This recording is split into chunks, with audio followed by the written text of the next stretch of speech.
Hello दोस्तों, और कैसे आप सब। मैं हूं हुसैन, इस चैनल का होस्ट और आपका दोस्तों आप लोगों की बहुत सारी फरमाइशें थी कि 9th स्टैंडर्ड का क्वेश्चन आंसर आपके सामने लाऊं, तो हाजिर हूँ। चले देखते हैं। तो लेसन फर्स्ट हम लोग का है, यानी सबक एक जो है वो हिंदू और मुसलमान, जो कि तुलुक चंद मरहूम के नज़म लिखी हुई है। तो चलें जल्दी से क्वेश्चन आंसर देखते हैं अपना, ठीक है। तो देखें जी, पहला क्वेश्चन है हमारा कि इज्जत के काबिल कौन है। ठीक है, तो इसका आंसर है कि इज्जत के काबिल वो इंसान है जो दूसरों की मुश्किलों को दूर करे और नेक काम अंजाम दे।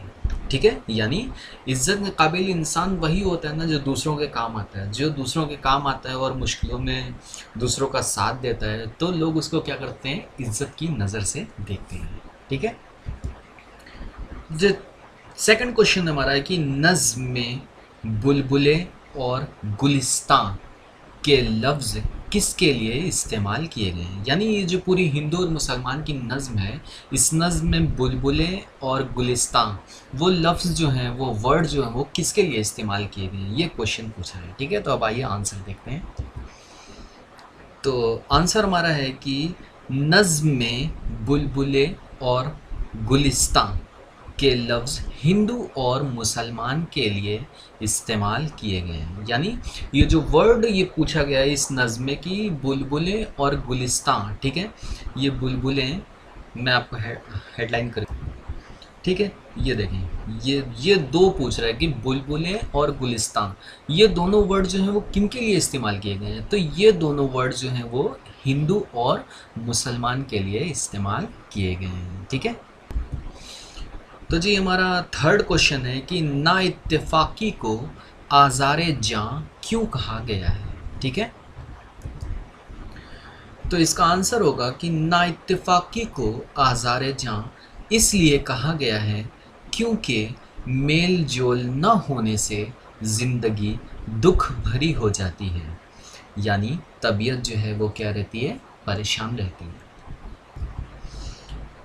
फ्रेंड्स, चौथा क्वेश्चन यानी फोर्थ क्वेश्चन हमारा है कि कामरानी का राज क्या है।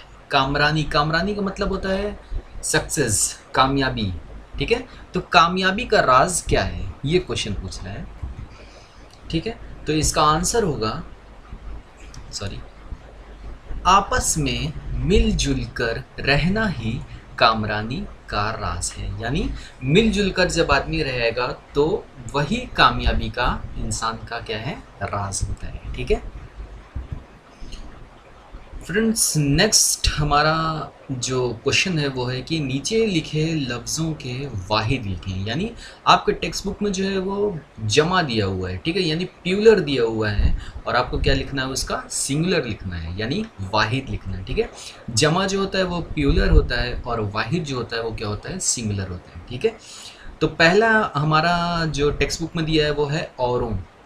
औरों का वाहिद होगा और, दूसरा दिया है बुलबुलें, बुलबुलें का वाहिद होगा, सिंगुलर होगा, बुलबुल। ठीक, नेक्स्ट हमारा है कौमें। कौमें, कौमें का वाहिद होगा कौम। ठीक, और लास्ट हमारा दिया है नेकियां। नेकियां का वाहिद होता है नेकी। ठीक है फ्रेंड्स, नेक्स्ट हमारा है लफ्ज़ों के मुतज़ाद लिखिए। ठीक है, लफ्ज़ों के क्या लिखना है हमको, मुतज़ाद लिखना है। मुतज़ाद का मतलब क्या होता है, मुतज़ाद वर्ड जो है वो ज़िद से आया है। ज़िद का मतलब होता है अपोजिट। ठीक है, मुतज़ाद, इसको क्या बोलते हैं, अज़दाद भी बोलते हैं। ठीक है, तो चलें देखते हैं। तो देखिए फ्रेंड्स, पहला यहाँ पे हमारा दिया हुआ है इत्तिफ़ाक़। इत्तिफ़ाक़ का मुतज़ाद होता है इख्तिलाफ़। दूसरा दिया है आसान। आसान का मुतज़ाद यानी आसान का अपोजिट क्या होगा, मुश्किल। आसान का अपोजिट क्या होगा, मुश्किल। ठीक है, या कठिन। दूसरा है आसमान। आसमान का अपोजिट क्या होगा, ज़मीन। नेक्स्ट हमारा है कामरानी। कामरानी का अपोजिट होगा नाकामरानी। और लास्ट हमारा है इज़्ज़त। इज़्ज़त का अपोजिट होता है ज़िल्लत। सो फ्रेंड्स, उम्मीद करता हूँ कि आप लोगों को ये छोटी सी वीडियो बहुत पसंद आई होगी। अगर वीडियो पसंद आई हो तो please like, share and subscribe. Thank you for watching this video.